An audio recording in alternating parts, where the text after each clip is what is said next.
guys, welcome to my YouTube channel. This is Nancy from nancybadija.com, and welcome to another episode of Etsy Shop Critique.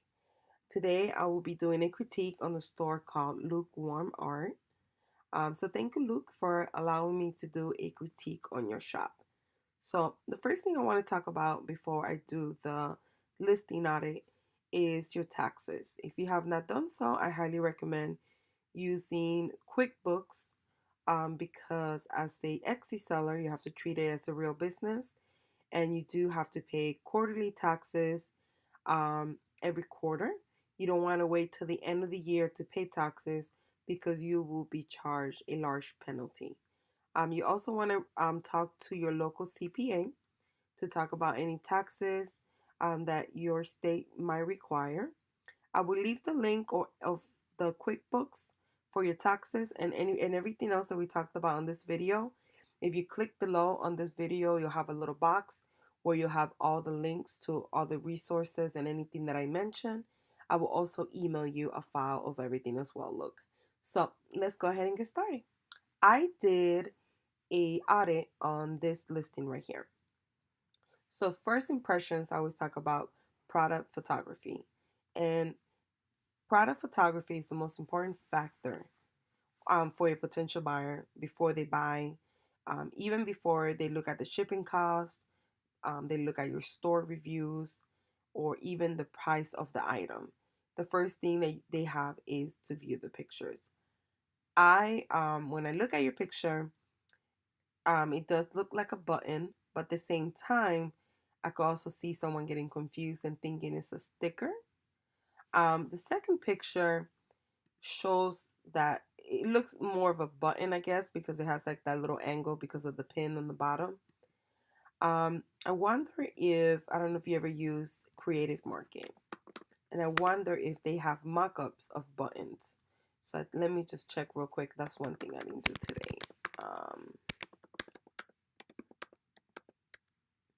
Just gonna check real quick just to see. And they actually do. So I would highly recommend, and I'll leave a link below, using one of these mock-ups because it will make your picture stand out better, I feel.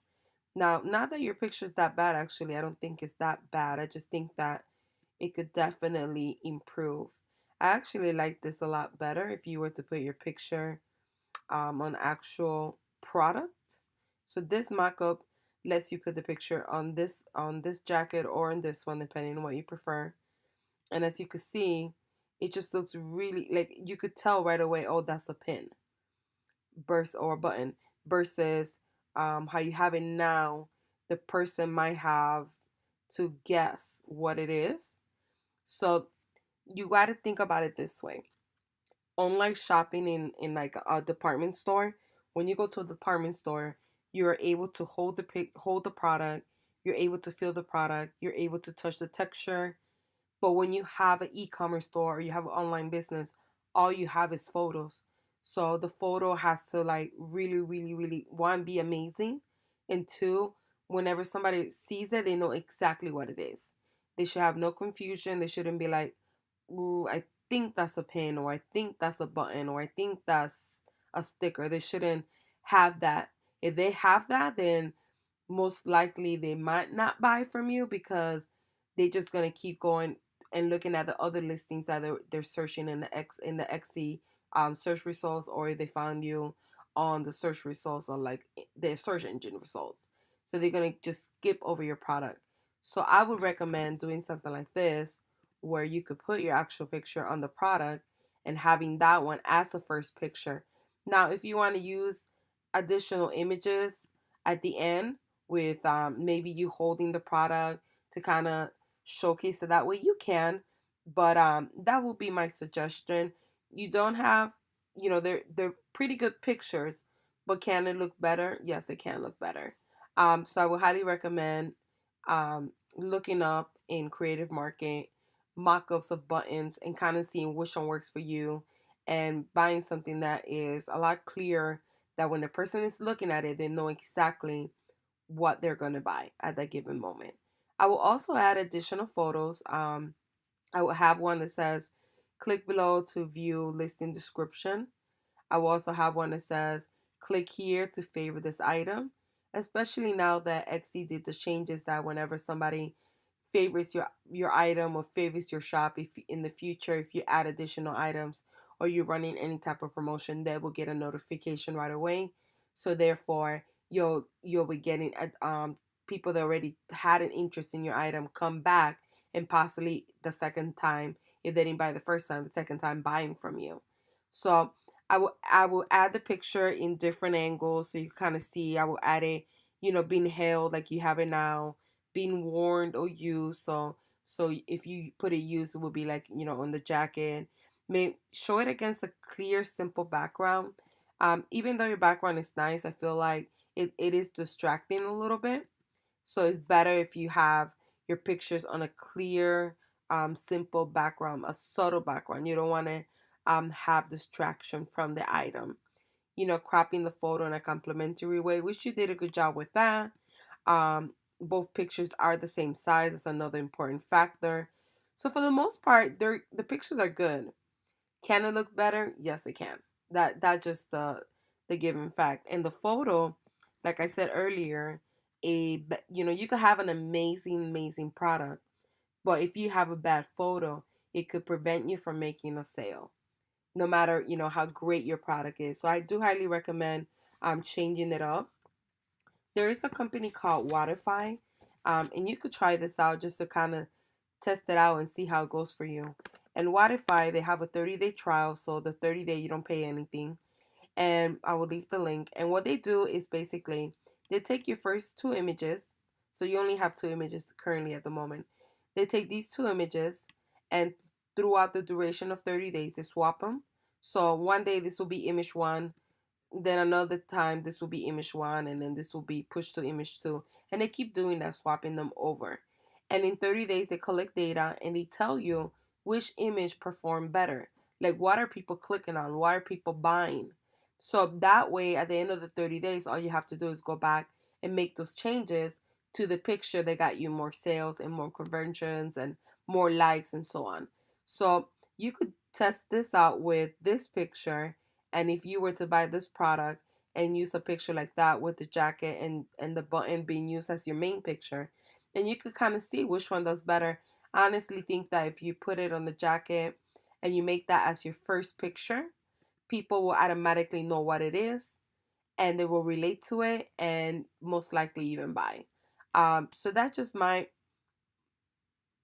tips on your photography at the current moment. The second thing I want to talk about is SEO. So SEO is search engine optimization. Is the way that the search engine understands what a page is about. So if somebody was to type in vintage button, your page will pop up. And there are a lot of different factors that play for your listing to rank on Google and also to be found on other search engines. And these are called on-page SEO factors. And they're also off-page SEO factors, which I will talk to as well. So the on-page SEO factor is the title. So you have to put as many keywords as you can in your title, which at the given moment you didn't put all your keywords. You have to also have your main keyword, which you did right here, on your first 160 characters, and then you should have the additional keywords throughout the listing description, and then you should also use all 13 tags on the bottom of your listing. The reason why you want to use all 13 is because the more listings you put, the more tags you use, the more you'll be found in the search engine, the more traffic you will drive to your shop. So you have to definitely work on putting all 13 tags. So this is the listing here. And as you can see, you only put 8 keywords. So you definitely have to work on that. You have to make sure that you go through all your listings. And if you are missing keywords, you have to put them in. Keep in mind that the more keywords you have, the more chances of you getting found through different terminologies. Now, a lot of your keywords are very, very high in competition, and a lot of them are very broad. So you using the word vintage, I don't recommend it, because when you say vintage, you're targeting anything that's vintage. You're not targeting your target audience. So if you were targeting your target audience, you would say vintage button because it's a button and it's vintage, and you've been very specific. When you say vintage, it could be anything. It could be a vintage clock, a vintage piece of furniture, a vintage computer. It could just be pretty much anything. So therefore, you are not targeting your target audience. You're just showing the product to anybody. You might get a like here and there, but they're not going to buy because they're not interested in buying. And if I'm looking for a button, I wouldn't just type the word vintage because too many items are going to pop up. If you see here, 11 million items popped up with the word vintage. And it's going to be very hard for you to rank organically for that keyword. And if you were to spend Facebook ads or any type of ads like Etsy ad, your cost per click is going to be very, very high because there's a lot of other people competing for the same keyword. So therefore, organically, you're not going to get found. And therefore, if you were to pay for advertisement, you're going to pay a lot. And the chances of you being on the page one or in the page two of the search results are going to be very low as well. So you really have to work on those keywords. Um, I personally use this software or this tool called Rank. You don't pay anything for it, it's free. They do have a paid version, but the free one works just as fine. And all you have to do is pretty much, you could just come up here and put in, think about what somebody might type in that's looking for your item specifically. So I put vintage button, and then if you put get keywords idea, it's gonna look up similar keywords to that one and that one, and it's gonna tell you if there's medium competition, high or low. You want to stick with low and medium. When you do medium, you want to stick with listings that have less than 6,000 because even the medium competition also can be hard to rank for. So, for instance, if you do have some that are vintage button mix, this will be a good one. Um, so you're gonna have to keep doing this when you are in a market that is saturated. Like buttons are really saturated. A lot of people use them. Are doing that on Etsy. It's very popular. It does become tedious, right? Trying to find keywords. And I know this because I'm in a competitive niche as well. So you're just going to have to be very creative and start using the tool and taking the time to do the grunt work to find um, listing or to find keywords that you could potentially rank for. This will be a good one if you have jumbo buttons. So you kind of have to keep going. So let's see. Um, no, not that one. I don't think that one will fit yours. So kind of looking, let me see. So I still haven't found any that might particularly go with your item. Now, if we're finding other ones like these, but these are not with the item that we're looking at right now. You also don't want to like just put any keyword just because it's low competition, but it doesn't match the item because then when people search for items, they're not gonna really click on your stuff because that's not what they were looking for. Um, so no square buttons. That's another good one there. See, everything vintage is like very oversaturated right now. Let's see. Big, no, that's pink, so that's not, has nothing to do with that. And this is basically what you're gonna have to keep doing. As you can see, I'm like striking out on finding something that you could maybe potentially use. Let's see. So antique button, no, that's a button cover that has nothing to do with it. Let's keep going. So yeah, it's one of those that is happened to me on another critique and took me forever to find something. So let's see what other wordings we could use. So vintage button is kind of like really hard to rank for. So let's see.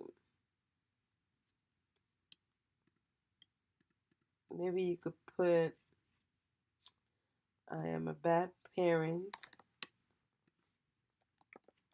button. Let's see. Just to kind of get an idea if anything auto populates for that. So the word bad parent does rank for it, but that's the only one. And you could always try that and see if you get any clicks, because at least that's what your button is about. But it's not as specific to it. That's the only problem with it. So yeah, it's one of those that is, as you can see. So then you have to put blue button. So let's do that one instead. Or blue vintage button also will work probably, because blue button is probably also very broad when you think about it. Let's see. So this is like the thing about keywords. You have to do the grunt work of it and keep looking and keep looking. What I always tell people, to be honest, is that before they even do a listing, you should be looking first to see if that particular item is even an item that you could rank for. You don't want to create the item first and then do research for the keywords. You should be doing keyword research first to see if there's a market for your item, if it's not oversaturated, and if you're going to be able to make money from it. Because there's no point of creating the item first and then doing this research. You should do the research before you do the item, just to make sure that you have it. Now, in your situation, if it's a vintage item that you don't necessarily create, or that um, maybe you do, but if you don't, then that could be a little bit different, because obviously it's going to be hard for you to research it if you already have the product that you want to sell. So yeah, as you can see, I am striking out. Let's try one more time. I'm just going to put vintage blue button and kind of go from there to see if anything auto populates for me. So let's try that real quick. It is coming back, I think, in high competition. Yep, very high. Look at that. There's no, yeah, there's no, it's so high. Look at this, all red. So you are using, or you're selling this particular item. It's going to be really hard for you to find keywords for them. The only ones that you could potentially find are the yellow ones that we found. I found a lot of the yellow ones, but not the low competition that you could use for blue.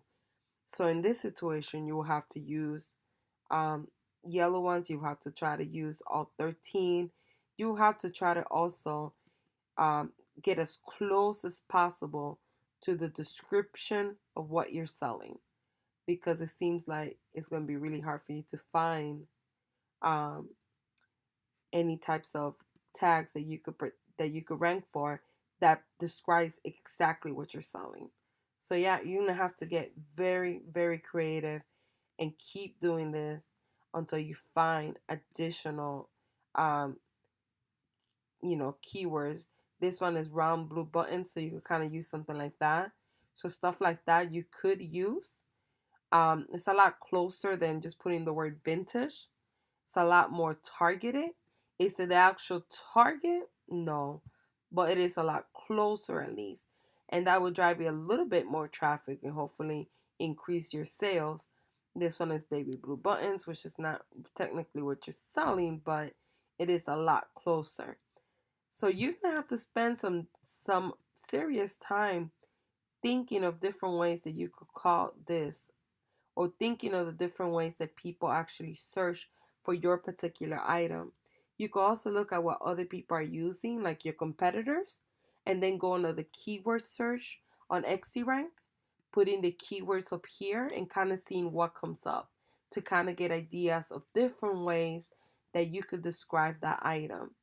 So you're gonna have to do a lot of digging, because you are in a competitive. Vintage is, in my opinion, one of the hardest things to sell on Etsy, because even though you would think it's vintage and a lot of people don't sell vintage, they actually is the opposite. I almost feel like anytime that I do a critique and it's on a vintage item, is I struggle finding keywords. So That has been my experience on it. But once you do, you go in there and you research, and you find whether they're yellow or low competition or yellow, which are medium competition. Once you have the new keywords, you want to make sure that you put them on your title. You want to separate them with commas. You want to make sure that you have the main keyword in your first 160 characters, which should be on the top right here. This is also called the meta description. This is what Google sees when they research your item. So let me show you right now. So when somebody types in vintage button and your item pops up in the search engine, they get a little snippet of the title and the meta description. And this is how it looks. This is the meta description. So this meta description should be enticing and compelling enough for someone to want to click on it and buy your product, or at least visit your shop to buy your product. So you have to make sure that your meta description, which is the first 160 characters up here, is described to is enticing enough that someone's going to want to click and go to your shop and potentially buy from you. And then also don't forget that once you have the keywords, the new ones, after you spend the necessary time, you put them down here. Make sure you use all 13 tags. The third thing I wanted to talk about is your listing description. So many people, make the mistake to overlook the listing description, or they don't, fill it out completely. I do see that yours is very short. I do think that you need to work on your listing description. The listing description basically is convinces like the potential buyer to buy your product. So the picture is what enticed them to click on the actual product. The SEO is what found the picture, right? Is how they found your product. And then the listing description is what finishes the sale. So the listing description does play a significant role. Um, you should include all the important details like what they need to know. So specific information like the size, the shape, the color, the shipping, return policy, how to contact you. You have to include that because that does build credibility. And then when people are buying from you, they have a clear understanding of what they're getting, how to order, when to expect it, what fees they're going to be charged. And also, you want to make sure that you're very, very clear with it because it does build credibility, and then it also avoids unnecessary messages. So it will avoid someone from messaging you to ask you questions about your listing, the listing of the or questions about the product when you already have it on the listing description. So I do recommend doing this over, and I will separate it into paragraphs like so this is the description, how to order, and then you place the order, returns and policy, and you put that, shipping, and you put that, how to contact me, put that, and then you can also I do custom or buttons, so you could have like maybe your email or how to contact you, which I would just put your email, or you could say message me on Etsy anytime. But definitely work on your listing description. Don't overlook it. This is one of the most important parts of your store. And make sure you describe everything in detail and very clear. And like I said, do you accept returns? Do you do exchange? Do you do cancellations? Things that people are going to question. What I always tell people is write a killer description. And what that means is that you pretty much answer everything and anything the customer or that potential customer might have a question about. So the next thing we want to talk about is the curation of your shop. Um, what I mean by that is that does it present a trustworthy or a cohesive look? Do you have does everything is cohesive? Does everything go together? And looking at it this way, without you changing the pictures yet, it is very cohesive because a lot of your backgrounds match. Everything matches the same. Now, it is a little distracting, like this picture here. When I look at this, I don't know if the background goes with the picture or what exactly I'm looking at. So this is why I was saying that it's better if you have just a nice clear background. that avoids distraction. But you sort of do have a cohesive look because you only use these two backgrounds throughout your pictures, and then this one for, like, I guess this is for custom orders. So it does look good. Can it look better? Yes, it can. Um, your wallpaper up here is cute. I think that you could do better if you look at the most prominent shops out there. The like the not wallpaper, the banner usually, or the home banner usually has their social media links. It has their website. It has their hours of operation. So I would definitely include that because you do use a lot of your social media and you actually have a website as well. So I would recommend adding that. If you don't have the time to create a banner, you could use a service like Fiverr.com to get somebody to design a banner for you for as low as $5. And that way you don't have to do it yourself. And then I will also buy some sort of light box. You could get them on Amazon if you wanted to, and that's the quickest way to, let me put it here, it's the quickest way to do um, product photography and have a really nice clear background. This is one of them here, and you would just put the product inside of it, take a picture. You wouldn't have any dark background or any shadows. It'll be really nice and clear background. If you look at, if you were to go to apple.com, they're very, very picky on colors. Everything is very clear and white in the background, very solid colors. Um, the reason why is because there's no distraction. The item pops up. And that's what you always have to think about, is you want that item to stand out. Definitely would change the look of it. I will create a new banner. I actually like this, but at the same time, you will need a logo and then a banner, and then your picture here is perfect. I do like the tag of your store.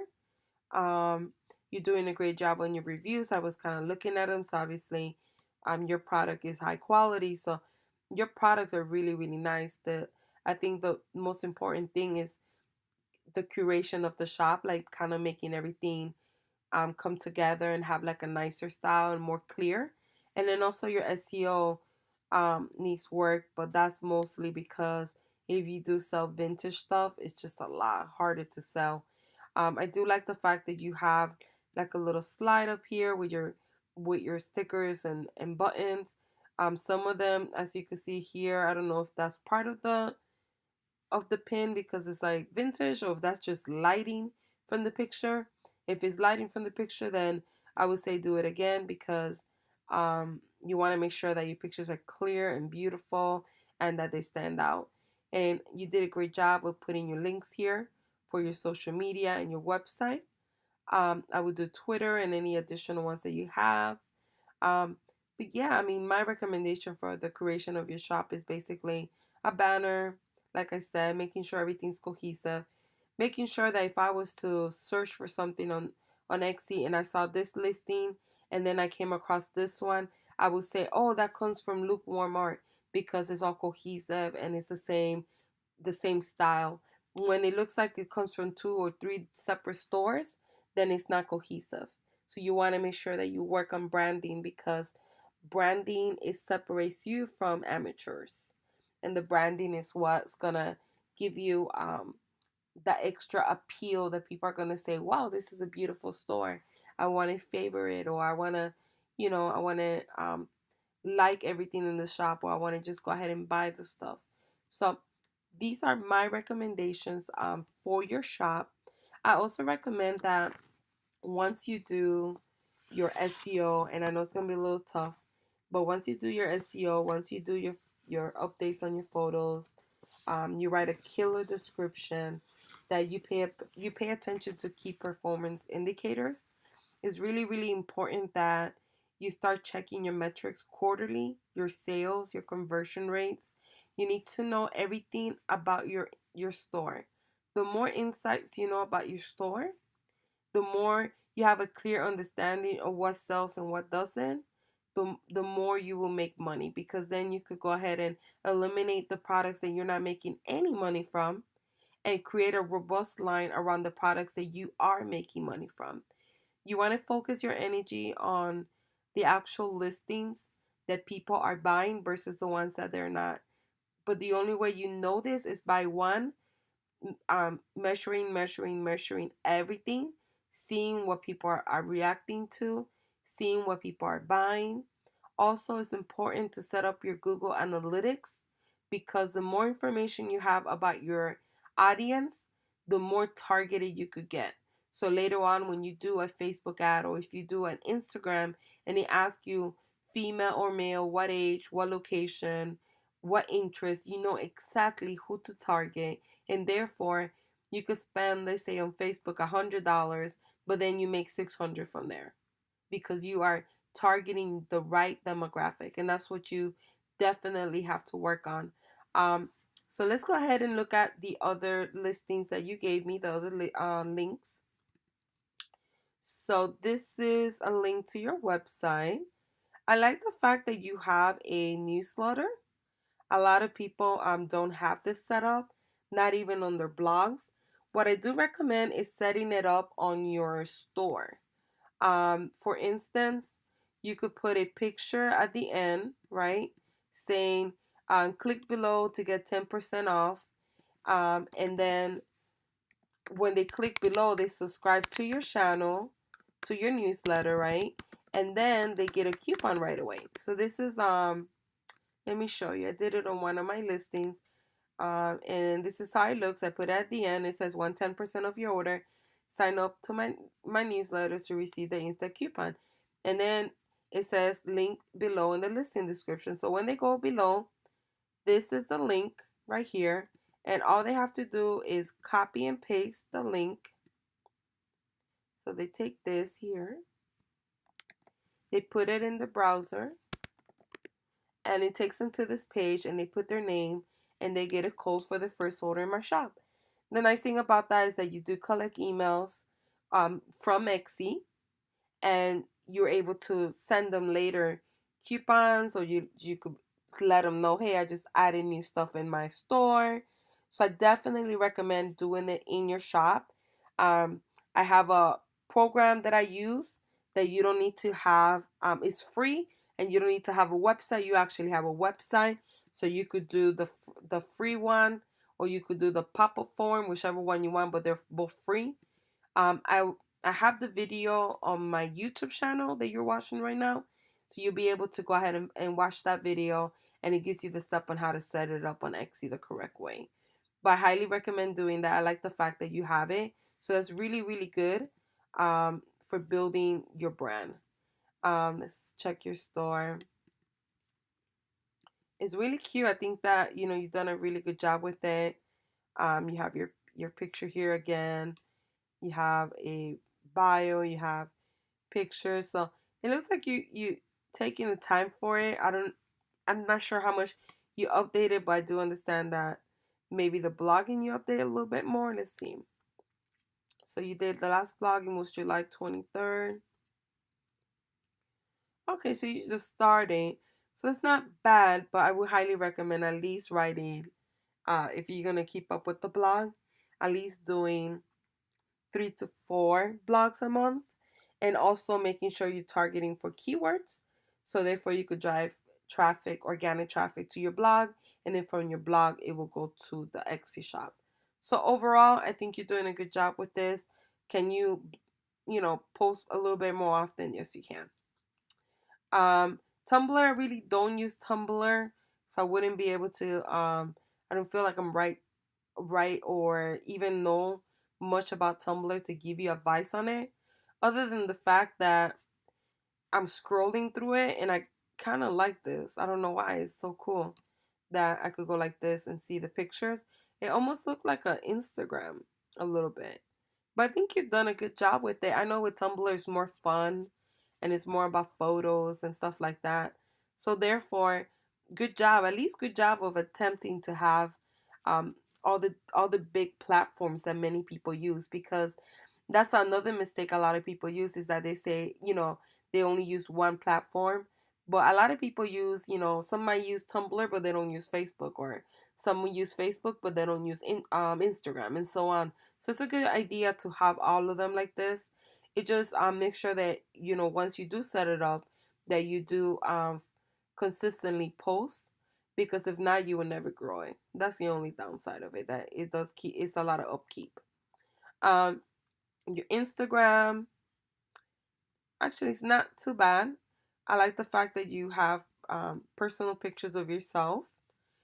What I will do is also is the cohesiveness again. It plays in it. It's just basically one. I will add a link here to your shop. You could also use this program I use. It's called Linktree, and I will leave the link below. And it's like this. And Linktree lets you add additional links. So you'll be able to put like a link to your website, Tumblr, your Etsy shop, Pinterest, and anything else you have. And it's free. So I do recommend using it. And then I also recommend having a cohesive look. So this is like mine. I have a cohesive look. You see, I have the same colors. I try to make it as cohesive as I can. I try to put personal stuff, but I also try to keep it fun and also have like my tutorials and my videos. So having a cohesive look is so important, because that's how you grow a brand. Um, Make sure that when you post, you put a caption, and then you use 30 hashtags. Hashtag is what drives you traffic. And make sure that you write a caption, and that you also put um, click bio link to shop. If you're gonna use this as a business, then you will have to treat this page as a business page. Um, and hey, I see that you came to Chicago. I'm in Chicago, so I hope you had a good time. Well, anyways, I'm sorry about that.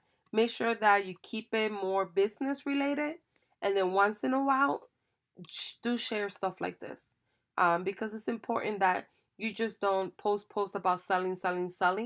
It's important that you mix it up, and you put stuff about your shop, as well as who you are, how you got started, what's your passion, and so on. The key with social media, to be honest, is posting on a regular basis, as you talked about, that you know that already. Another key is engaging with other people. Just don't post and just leave. Because social, that's why it's called social, is being social with everyone else. Making sure that anyone that follows you and likes your products, making sure that you do return the favor and you like them as well. Making sure that you're posting, your pictures are not cut off, and that everything is sized the right size for Instagram. So let's go ahead and look at your Twitter. So again, with Twitter, you want to you want to have everything cohesive. So the logo that you have on your shop, you should also have it on your Twitter. So once you get let's say you do decide, okay, I'm gonna go ahead and do the new logo like she said. Make sure that it's all across. For instance, I'll show you mine. If you look at mine, it's the same logo as my Etsy shop. It's the same logo as my blog. I try to keep everything cohesive with my same colors and kind of same like designs that I use. And that's what you definitely want to do. You want to make sure that you type your caption. You could use emojis. I use a lot of emojis. Make sure you say click here, like tell them like click here, and then also put a couple hashtags on the bottom somewhere. But it definitely does help doing it in that order. So let's go ahead and look at it again. Let me get out of mine real quick.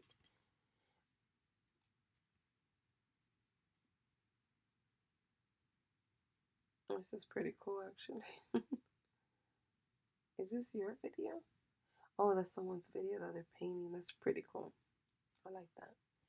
But yeah, I mean, you're not posting I guess you're posting a little bit of your stuff, and then personal and other people's stuff, which is good. However, my advice would be to keep this, if this is going to be a business that you're going to take serious and you're going to grow, my advice would be to keep it very professional. Don't just retweet everything you see, or tweet your friends' stuff. Like, keep it very professional. Um, Post on a regular basis your items, and that was gonna help you to grow your account and to gain new followers. But yeah, these are my tips for your shop. I do think that you do have beautiful items. I do think that you're very talented to do the stuff like this. I don't think I could do stuff like this at all. So that's a good thing. And I think there is a space for you, especially because a lot of people are selling stuff like this and making crazy money. The only thing you will need to do is kind of like tidy up your shop and make it look more cohesive and have a little bit of nicer photos because your products are really, really good. So hopefully um, these tips has helped you. If this is your first time watching my YouTube channel, please subscribe to my channel. And if you have any questions, please leave a comment below. Thank you again for letting me do a review. Look, have a wonderful day.